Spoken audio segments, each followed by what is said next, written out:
back everyone. My name is Ritu and I am your business studies teacher. I hope you all are safe at your place. So let's go straight to the topic. Today we are going to discuss a very important topic, principles of management or principles of management developed by Fayol. Fayol को पूरा नाम है Henry Fayol. He was born in France in 1841 और ये mining engineer थे और सबसे पहले इन्होंने जो है वर्क करा एज अ मैनेजर.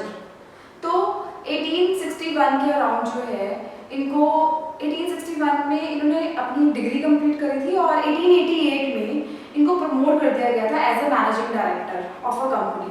और एक ऐसी कंपनी के लिए इनको दी गई थी जो कि इंसॉल्वेंट थी, जिसका पहले ही दिवाला निकला हुआ था, जो कि पहले ही डूब रही थी. लेकिन इन्होंने वो चैलेंज एक्सेप्ट करा और अपनी स्किल के थ्रू जो है उस पूरी की पूरी ऑर्गेनाइजेशन का पूरा हुलिया बदल दिया, उसको सक्सेसफुल बना दिया. When he got retired from a coal steel company, वो टॉप की फाइनेंशियल कंपनी मानी गई थी. तो ये क्यों हेनरी फ्योल के प्रिंसिपल्स इतने ज़्यादा मशहूर क्यों हैं, या इसको बहुत ज़्यादा क्यों माना जाता है? क्योंकि जो हेनरी फ्योल था उसने मैनेजरियल स्किल्स और टेक्निकल स्किल्स को अलग करके चले थे. उन्होंने ग्रेट कंट्रीब्यूशन करी है मैनेजमेंट में. उन्होंने प्रॉपर हर चीज़ का क्रक्स निकाला है, बहुत अच्छी गाइडलाइंस प्रोवाइड करी है जो कि बहुत यूजफुल होती है for the success of the business. Now we will move to the principles developed by Fayol. So the first principle here is division of work. अब मिस्टर फ्योल क्या कहते हैं?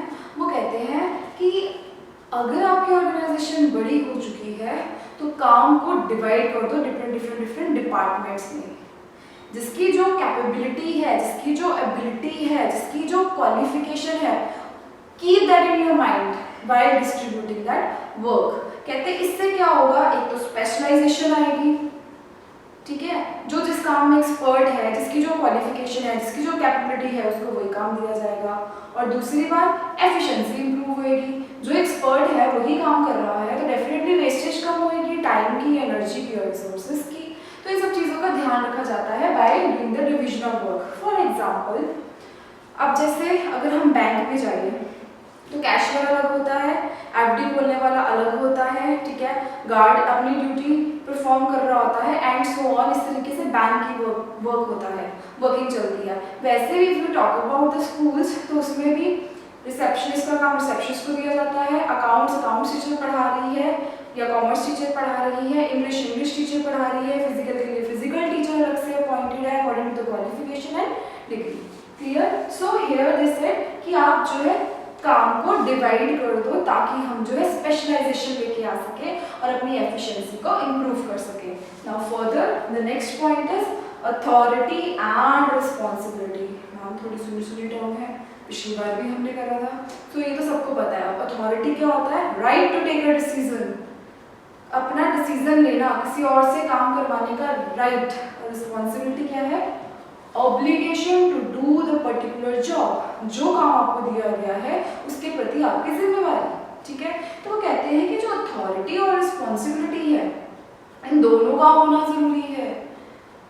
अथॉरिटी और रिस्पॉन्सिबिलिटी में आपस में बैलेंस होना जरूरी है. अगर आप किसी को राइट दे दोगे काम करने का लेकिन उसे कोई ऑब्लिगेशन नहीं दोगे, कोई रिस्पॉन्सिबिलिटी नहीं दोगे, तो उस अथॉरिटी का क्या फायदा. और दूसरी तरफ अगर आप जिम्मेवारी दे दोगे लेकिन उसे कोई राइट नहीं दोगे काम करने का, तो उसका भी क्या फायदा. इसको अगर मैं क्लियर करना चाहूँ तो एक छोटी सी एग्जांपल यहाँ पे मैं नरेट करती हूँ. फॉर एग्जांपल, आपने अपने मैनेजर को बोल दिया कि तुमने जो है एक दिन में 100 यूनिट्स प्रोड्यूस करने हैं, लेकिन आपने उसको ये राइट नहीं दिया कि आप जो है रॉ मटेरियल को असेस कर सकते हो. तो अगर रॉ मटेरियल जो है खत्म हो जाता है तो उसके पास अथॉरिटी नहीं है उसको परचेज करने की, तो अपनी रिस्पॉन्सिबिलिटी कैसे निभाएगा जब उसके पास अथॉरिटी नहीं है जाके मार्केट से जो है रॉ मटेरियल परचेज करने की ऑर्डर देना या लेके आना. Clear? So there will be a proper balance between the authority and the responsibility. अगर बहुत ज़्यादा अथॉरिटी किसी को दे देंगे तो उसका वो मिसयूज करेगा, कम अथॉरिटी देंगे तो डिले होगा, ठीक है। ऐसे ही अगर हम रिस्पॉन्सिबिलिटी बहुत ज़्यादा दे देंगे किसी को तो वो ओवरबर्डन फील करेगा। तो हमें अथॉरिटी और रिस्पॉन्सिबिलिटी में बैलेंस लेके आना है। देन डिसिप्लिन, स्कूल में टीचर्स बहुत बोलती हैं बी इन डिसिप्लिन, तो उसका मतलब क्या होता है, follow the rules and regulation of the firm. वो कहते हैं एक फर्म में प्रॉपर रूल्स एंड रेगुलेशंस होने चाहिए, कोड ऑफ कंडक्ट होना चाहिए, what to do what not to do. और वो जो रूल्स एंड रेगुलेशंस हैं वो सिर्फ और सिर्फ सबऑर्डिनेट्स नहीं फॉलो करेंगे, सुपीरियर्स भी करेंगे। दोनों का राइट बनता है, चाहे टॉप लेवल मैनेजमेंट हो, चाहे लोअर हो, चाहे मिडल हो, एट एवरी लेवल जो है डिसिप्लिन को फॉलो करना बहुत ज़रूरी है, ठीक है। कई बार आपने देखा होगा सबके सामने जो है किसी एम्प्लॉय को डांट पड़ जाती है, या सबके सामने क्लास में टीचर बच्चे को डांट देती है। कई बार अकेले में जाके डांटते हैं, लेकिन कई बार सबके सामने डांट देती है। तो उसका मतलब ये नहीं होता कि सिर्फ तुम्हें ही डांट पड़ रही है या तुम्हें ह्यूमिलेट करा जा रहा है। उसमें ये होता है कि ये ध्यान रखा जाता है कि आपके थ्रू सबको मैसेज जाए कि अगर किसी ने रूल ब्रेक करा, अगर डिसिप्लिन नहीं फॉलो करा तो उसकी पेनल्टी ये हो गई। सिमिलरली इसमें भी यही है, कहते हैं कि सिर्फ ये नहीं कि रूल्स बना दिए, उस रूल्स को इम्प्लीमेंट करा जा रहा है या नहीं कर रहा। अगर वो रूल तोड़ा गया तो उसके लिए पेनल्टीज भी होनी चाहिए, तभी एक ऑर्गेनाइजेशन जो है वो सक्सेसफुल बन सकती है। Now we will move further. Unity of command, again a very important principle of management. That is unity of command. Command का मतलब क्या होता है, ऑर्डर देना, ठीक है। कहते हैं ना मॉर्निंग में जो है पीटी सर जो है वो हमेशा कमांड दे रहे होते हैं, उसका मतलब क्या होता है, they are giving you the instructions, order. तो कहते हैं unity of command, there should be one boss and one order. I repeat, one boss and one order. वो कहते हैं जो सबॉर्डिनेट है, जो एम्प्लॉई है जिसने काम करना है, उसके ऊपर एक ही बॉस होना चाहिए और उसको एक टाइम पे एक ही ऑर्डर मिलना चाहिए। क्यों? क्योंकि वो कंफ्यूज ना हुए। अगर एक को बॉस ए से भी ऑर्डर मिल रहा है, बॉस बी से भी ऑर्डर मिल रहा है, तो जो जिसको ऑर्डर मिल रहा है वो तो कंफ्यूज हो जाएगा ना, किसका काम पहले करे, बॉस ए को नाराज करे या बॉस बी को नाराज करे। और काम ना करने का बहाना भी मिल जाएगा कि मैं उसका काम कर रहा था, वो बोलेगा मैं उसका काम कर रहा था। तो क्लियर, वो कहते हैं there should be clear correct instruction कि कौन क्या काम करेगा, एक वक्त पे एक ही काम करेगा और उसका जो आंसर है उसने किस बॉस को देना है। There must be no confusion, कोई क्योज नहीं होना चाहिए, प्रॉपर क्लैरिटी होनी चाहिए। अगर वायलेट होगा ये प्रिंसिपल तो फिर क्या होगा, definitely there will be confusion, there will be frustration, ego clash करेंगे बॉसेस में आपस में और एम्प्लॉइज को उस चीज को सफर करना पड़ेगा। So make sure there should be one boss and one order. Then next principle is unity of direction. Again this is very important, one head one plan. अब वो कहते हैं कि एक ऑर्गेनाइजेशन जो है अगर उसकी डिफरेंट ब्रांचेस है या वो एक से ज़्यादा प्रोडक्ट लाइन में डील कर रहा है, जैसे वो कॉस्मेटिक में भी है, मेडिसिन में भी है, कन्फेक्शनरी में भी है, तो इस चीज़ में क्या करना है, वो कहते हैं अपने यूनिट का काम करो, जो उनका यूनिट है उसी के ऊपर उनको एक ही हेड होना चाहिए, उनका एक ही प्लान होना चाहिए। अगर मैं एक ही कंपनी के अंडर जो है मेडिसिन के डिपार्टमेंट में काम कर रही हूँ तो मेरा मेडिसिन से रिलेटेड ही टारगेट अचीव होना चाहिए। सबको जो है एक ही डायरेक्शन में लेना है, ये नहीं कि मेडिसिन वालों को कन्फेक्शनरी वालों की भी टेंशन हो रही है या देयर इज अ क्योज। और हम ये कह सकते हैं सिंपल वे में कि यूनिटी ऑफ डायरेक्शन में आप एक ही जाने को हेड बनाओगे और वही सारी डायरेक्शंस देगा बाकी एम्प्लॉइज को, और सभी एम्प्लॉइज जो है कॉमनली उस गोल की तरफ बढ़ेंगे।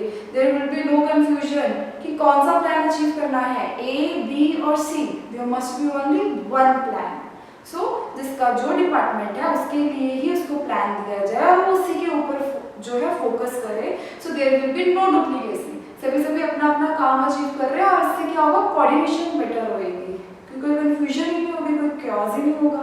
क्लियर, हमेशा जो है यूनिटी ऑफ कमांड और यूनिटी ऑफ डायरेक्शन में डिफरेंस भी पूछा जाता है, दिस इज वेरी इंपॉर्टेंट।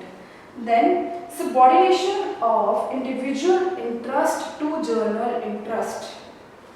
अब फ्योल्स कहते हैं कि हमें इंडिविजुअल इंटरेस्ट को ध्यान में रखना चाहिए, लेकिन ऑर्गेनाइजेशन के गोल्स ऊपर हैं, जो ऑर्गेनाइजेशन का इंटरेस्ट है, जो सबके लिए अच्छा है वो होना चाहिए, ना कि मैनेजर अपने पर्पस से सोचेगा। अगर यहाँ पर मैं छोटी सी एग्जांपल कोट करूँ तो बहुत इजीली आपको समझ में आ जाएगा। अगर मुझे किसी ट्रेडर को सिलेक्ट करना है तो मैंने उसकी प्राइस कोटेशन भी देखनी है। जो बेस्ट ट्रेडर है, जो बेस्ट सेलर है या सप्लायर है, उसको मैंने चूज करना है, ना कि ये देखना है कि मेरा वो रिलेटिव है इसलिए मैंने उसको चूज करना है। क्लियर? सो हमने अपनी कंपनी के लिए जो बेस्ट है उसको देख के डिसीजन लेना है, ना कि अपने पर्सनल इंटरेस्ट के लिए डिसीजन लेना है कि मेरे लिए क्या अच्छा होगा। The manager should not be biased, उसको फेयर रहना है, ऑर्गेनाइजेशन के पॉइंट ऑफ व्यू से चलना है। Clear? Then next is remuneration of persons. सभी काम करते हैं, एंड गोल क्या है? To earn money. Everyone wants money in the pocket. So here कहते हैं जो एक ऑर्गेनाइजेशन है उसको भी अपने एम्प्लॉयज का ध्यान रखना चाहिए, उनको जो है उनको फेयर रेम्यूनरेशन देनी चाहिए, जो एक उनको हेल्प करे उनके लिविंग स्टैंडर्ड को मेंटेन करने के लिए या उसे इम्प्रूव करने के लिए। वो सब चीज़ें जो है कंपनी को प्रोवाइड करनी चाहिए अपने एम्प्लॉयज़ को। अब कंपनी रेम्यूनरेशन कैसे डिसाइड करे, उसके लिए एक तो अपनी फाइनेंशियल कैपेबिलिटी देखेगी, और जो मिनिमम वेज रेट है जो गवर्नमेंट ने डिसाइड करा है उसको भी कंसिडर करेंगे। और एक बहुत इंपॉर्टेंट, मार्केट में क्या चल रहा है, कॉम्पिटिटिव रेट क्या है, वो भी प्रोवाइड करना पड़ेगा। If you want a skilled employees in your firm, अगर आपको अच्छे एम्प्लॉयज चाहिए अपने साथ जुड़ने के लिए, क्योंकि आपको पता है कि जो एम्प्लॉयज है दे आर द यूजफुल और valuable assets of your firm. उनके बिना एक ऑर्गेनाइजेशन की सक्सेस जो है वो हम इमेजिन भी नहीं कर सकते। क्लियर? सो हमें जो है उनको फेयर रेम्यूनरेशन देनी है ताकि वो एक अच्छी लाइफ जो है वो जी सके। Then centralisation and decentralisation, this is very important again. Centralisation, centre, that is control in few hands. Decentralisation, distribution of power at all levels. अब इसमें क्या है, हेनरी फ्योल कहते हैं कि सारा का सारा काम जो है वो सेंट्रलाइज नहीं होना चाहिए, कि एक ही जो लेवल है वो सब कुछ डिसाइड कर रहा है, या एक ही पर्सन जो है वो सब कुछ डिसाइड कर रहा है, क्योंकि सबकी अलग अलग एक्सपर्टाइजेशन है, कोई किसी में बेस्ट है, कोई किसी में बेस्ट है। तो कहते हैं ऐसा क्या होगा, इसको करने से क्या होगा, सेंट्रलाइजेशन करने से डिसीजन में डिले होगी। हर चीज़ एक ही जगह में डिसाइड करनी है, या हर चीज़ जो है वो टॉप लेवल मैनेजमेंट में डिसाइड करनी है। तो अगर कोई छोटा मोटा डिसीजन लेना होगा उसके लिए भी हमें जो है टॉप लेवल पे जाना पड़ेगा, तो कितना टाइम लग जाएगा उस डिसीजन को लेने के लिए। सिमिलरली सब चीज़ जो है वो कहते हैं डिसेंट्रलाइज भी नहीं होनी चाहिए कि सब खुद अपना डिसाइड कर लो किसने क्या क्या करना है, उससे भी कोई फायदा नहीं है, बेटर कोऑर्डिनेशन नहीं आएगी। तो हेनरी फ्योल यहाँ पे सजेशन देते हैं कि there must be a balance between a centralisation and decentralisation. Top level management को कुछ चीज़ें अपने कंट्रोल में रखनी चाहिए, दैट इज सेंट्रलाइजेशन, बाकी चीज़ें हैं वो डिस्ट्रीब्यूट कर देनी चाहिए पावर। जो परचेज डिपार्टमेंट है वो अपना डिपार्टमेंट देखे, सेल्स अपना देखे, फाइनेंस डिपार्टमेंट अपना देखे, एचआर डिपार्टमेंट अपना देखे। क्लियर? सो वो कहते हैं there must be a balance between the centralization and decentralization. Now again principle of scalarship. अब यहाँ पे हेनरी फ्योल बोलते हैं be alert, you have to follow a schedule. आपको पूरी की पूरी हायरार्की जो है वो फॉलो करनी पड़ेगी। जैसे ये मैंने यहाँ पे ट्रायंगल शेप में डायग्राम बनाया है, if it is visible. A higher authority पे है, B C D E F. तो कहते हैं आपको जो है एक रूल फॉलो करना पड़ेगा, एक जो है सीक्वेंस फॉलो करना पड़ेगा। अगर नीचे लोअर लेवल का बंदा सीधा जाकर टॉप लेवल पे बात करना चाहता है तो that's not possible, you have to follow a chain. आपको चेन जो है वो फॉलो करनी पड़ेगी। फॉर एग्जाम्पल अगर एफ को जो है ए तक मैसेज पहुंचाना है तो एफ पहले ई से बात करेगा, ई बी से, फिर डी सी से, सी बी से, देन ए तक वो बात पहुंचेगी। क्लियर? लेकिन वो फिर भी सजेशन देते हैं कि मान लो कोई इमरजेंसी इंफॉर्मेशन है, आपको पास करनी है तो आप बीच में एक लाइन जनरेट करोगे, उसे हम कहते हैं गैंग प्लान। गैंग प्लान का मतलब होता है डायरेक्ट लिंक। जैसे ई को अगर ओ से बात करनी है तो वो यहाँ पे क्या जनरेट कर देगा, गैंग प्लान। ठीक है, so this is also again कि बट इसमें वो कहते हैं कि गैंग प्लान का मतलब ये नहीं है कि अगर जो है एक वर्कर को सीईओ से बात करनी है तो वो डायरेक्टली जाके बात कर लेगा। नो, लेवल टू लेवल ही जो है हम सेम लेवल पे जो है गैंग प्लान जो है क्रिएट कर सकते हैं। Now next is principle of order. अब यहाँ पे वो क्या कहते हैं, हेनरी फ्योर सजेस्ट हियर कि if you want to manage your work well तो क्या ध्यान रखना है, right person at right job, right thing at right place.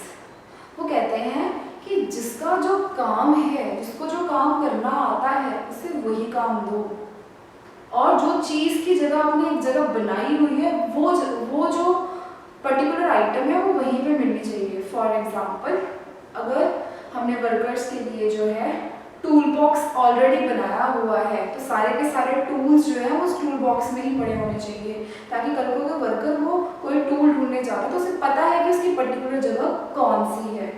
ऐसे ही जो मैनेजर है, एडमिन वाले हैं, उनके सबके जो है कैबिन्स डिसाइड कर दो कि अगर मुझे मैनेजर से बात करनी है तो उसका कैबिन कौन सा है, वो कहाँ पे अवेलेबल होगा।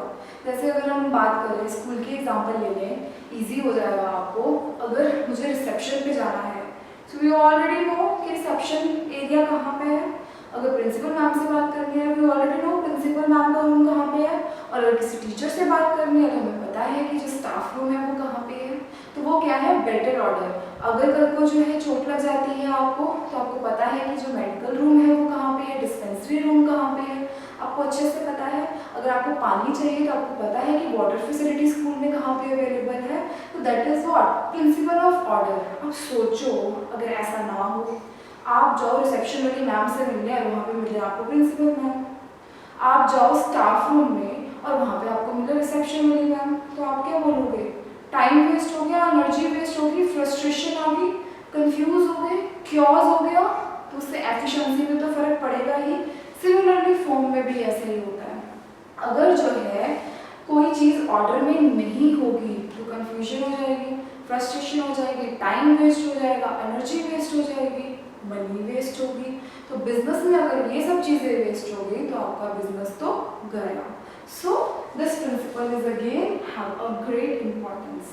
Further, next point is principle of equity. अब इसमें वो कहते हैं कि आपकी फर्म में जितने भी एम्प्लॉइज हैं उनमें कोई फर्क नहीं होना चाहिए, सबको इक्वल ट्रीटमेंट मिलनी चाहिए। There will be no discrimination on the basis of religion, creed, caste और color. किसी में कोई भी जो है फर्क नहीं होना चाहिए, भेदभाव नहीं होना चाहिए, सब में इक्वालिटी होनी चाहिए। सबको आप एम्प्लॉइज की तरह ट्रीट करो, ये मत देखो कि वो हिंदू है, वो मुसलमान है, उसको ये काम देना है, उसे ये काम नहीं देना। क्लियर? तो कहते हैं आप अपनी ऑर्गेनाइजेशन में एक अच्छा अगर कंड्यूसिव एनवायरनमेंट अपने एम्प्लॉइज के लिए क्रिएट करोगे तो डेफिनेटली वो अच्छे से काम भी करेंगे, वो अपना 100% देंगे, वो अपना बेस्ट देंगे। तो सब में जो है इक्वालिटी होनी चाहिए। Then stability of tenure of personnel. अब वो कहते हैं कि जो आपकी कंपनी में एम्प्लॉइज हैं उनको एडजस्ट करने के लिए थोड़ा टाइम देना चाहिए। जो नया एम्प्लॉई आता है उसे थोड़ा टाइम देना चाहिए कि वो अपने आप को सेटल कर सके आपके ऑर्गेनाइजेशन के अकॉर्डिंग। स्टेबिलिटी होनी चाहिए उनके काम करने में, क्योंकि जितना पुराना एम्प्लॉय होगा, जितना एक्सपीरियंस एम्प्लॉय होगा आपकी फर्म में, आपके साथ जुड़ा होगा लंबे टाइम के लिए, डेफिनेटली वो आपके लिए एक वैल्यूएबल एसेट है, क्योंकि उसको आपकी फर्म के बारे में सब कुछ पता होगा, उसको पता होगा कि कौन सी चीज़ कैसे करनी है, इसका बेटर वे कौन सा है करने के लिए। तो जब वो अपनी पूरी लाइफ आपकी कंपनी में डिवोट करेगा डेफिनेटली वो आपके लिए एक वैल्यूएबल एसेट बनेगा। लेकिन ऑन द अदर हैंड अगर टेन्योर्ड, अगर जो पर्सोनल है वो आपकी कंपनी में टिक के काम ही नहीं कर रहे, बार बार उसको छोड़ के जाए जा रहे हैं, उससे क्या होगा, एक तो आपकी कंपनी की गुडविल पे फर्क पड़ेगा, मार्केट में कोई आपकी फर्म के साथ नहीं जुड़ना चाहेगा, क्योंकि वहाँ पे होगा यहाँ पे जॉब सिक्योरिटी नहीं है, कभी भी निकाल के बाहर फेंक देते हैं, या यहाँ पे माहौल अच्छा नहीं है, इसीलिए लोग बार बार इसको छोड़ के जा रहे हैं।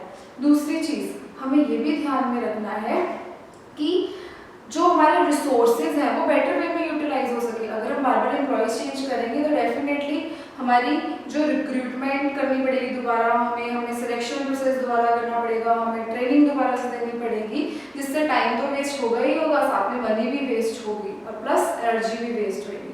तो वो कहते हैं कि there must be a stability in the tenure of personnel. Now the next point is initiative. Initiative का मतलब सबको पता है, मैम रहने दो मत बताओ, लेकिन नहीं मैम जरूर बताएगी। इनिशिएटिव मतलब एनकरेज करना किसी को कि वो आगे आके जो है पार्टिसिपेशन करे। तो इसमें वो कहते हैं कि जो एम्प्लॉयज़ है उनको आपको सजेशंस के लिए मोटिवेट करना चाहिए या अपने आप को ओपन रखना चाहिए एक मैनेजर को कि आओ आप अपने सजेशंस दो।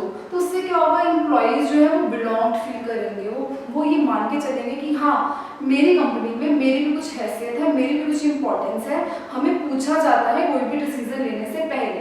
तो एक गुड मैनेजर कौन होता है, जो हमेशा अपने एम्प्लॉयज़ को कहता है कि आप अपनी रिकमेंडेशंस दो, अपनी सजेशंस दो फर्दर इम्प्रूवमेंट के लिए, और कैसे बेटर वे में जो है कौन सी टेक्निक यूज करके अपना गोल अचीव कर सकते हैं। कोई भी डिसीजन लेने से पहले जो है एक सुपीरियर को, अपने सबऑर्डिनेट्स को जरूर इन्वॉल्व करना चाहिए, so that they will feel motivated, उनका जो मोरल है वो बूस्ट हो।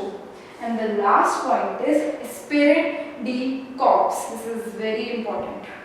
अब ये प्रिंसिपल जो है स्पिरिट डी कॉर्प्स ये कहता है कि आई को रिप्लेस करो किसके साथ, वी के साथ। ये मत कहो कि मैं ये चाहता हूँ, मेरे ये गोल्स हैं, ये बोलो हमारे ये गोल्स हैं, हम ये चाहते हैं, मुझे ये अचीव करना है मत बोलो, ये बोलो हमें क्या अचीव करना है। तो इन शॉर्ट इसका मतलब है यूनिटी इज स्ट्रेंथ। इस प्रिंसिपल का मतलब है कि यूनिटी में स्ट्रेंथ है, एक साथ होके चलेंगे तो बेटर वे में गोल्स अचीव करेंगे। अगर ये मान के चलेंगे कि मेरा डिपार्टमेंट सक्सेसफुल हो जाए, परचेज वाले बोले कि हाँ मेरा परचेज डिपार्टमेंट सक्सेसफुल हो जाए, ठीक है, प्रोडक्शन वाले बोले मेरा प्रोडक्शन डिपार्टमेंट सक्सेसफुल हो जाए, सेल्स वाले बोले मेरा जो है डिपार्टमेंट सक्सेसफुल हो जाए, तो क्या पॉसिबल है ऑर्गेनाइजेशन की growth? Never. They have to integrate, they have to coordinate. अगर वो वी एज अ टीम सोचेंगे कि यस एक ऑर्गेनाइजेशन को सिर्फ मेरा डिपार्टमेंट नहीं चला रहा या मैं अकेला बंदा नहीं चला रहा, बाकी बहुत मेरे आगे टीम है, तो क्या होगा, बेटर वे में कोऑर्डिनेशन होगी। तो हमेशा जो है एज अ वी काम करना है, यूनिटी में काम करना है, ये हेनरी फ्योल हमें कहते हैं। So these are the 14 most important principle of Henri Fayol. I again emphasise these are the most important principles. इसमें से आपको केस स्टडी पक्का आएगी ही आएगी, या डायरेक्ट क्वेश्चन भी आ सकता है, डिफरेंस भी आ सकता है, कोई भी पॉइंट। मैं एक भी पॉइंट सजेस्ट नहीं करूँगी कि आप छोड़ो कि कोई 10 पॉइंट्स कर लो, no. These 14 principles you have to learn and it should be on your tips. Okay, so now I have explained the topic. अब मैम मेहनत वाला काम 14 प्रिंसिपल्स आप बोल रहे हो इम्पोर्टेंट तो बहुत है, इसको लर्न कैसे करें वो मेहनत हम कर देते हैं, आपके लिए कोड जनरेट कर देते हैं। और मैंने कोड बनाया है, यू श्योर दैट ओस ice. So you unity of command, S scalar shape, U unity of direction, R remuneration of employees, E equity, D division of work, A authority and responsibility, D discipline, O for order, S subordination of individual interest to general interest, S stability of personnel, I initiative, C centralization and decentralization, E spirit de corps। मैं आपको फिर reminder देना चाहूँगी, ये code सिर्फ आपको learn करवाने के लिए है, इसे आपको पेपर में मेंशन नहीं करना। आई होप कि आपको ये 14 के 14 प्रिंसिपल बहुत अच्छे से समझ आए होंगे। So I sum up my video here and we will do the next topic in the next video, so stay tuned for the next video. Stay home, stay safe. Thank you.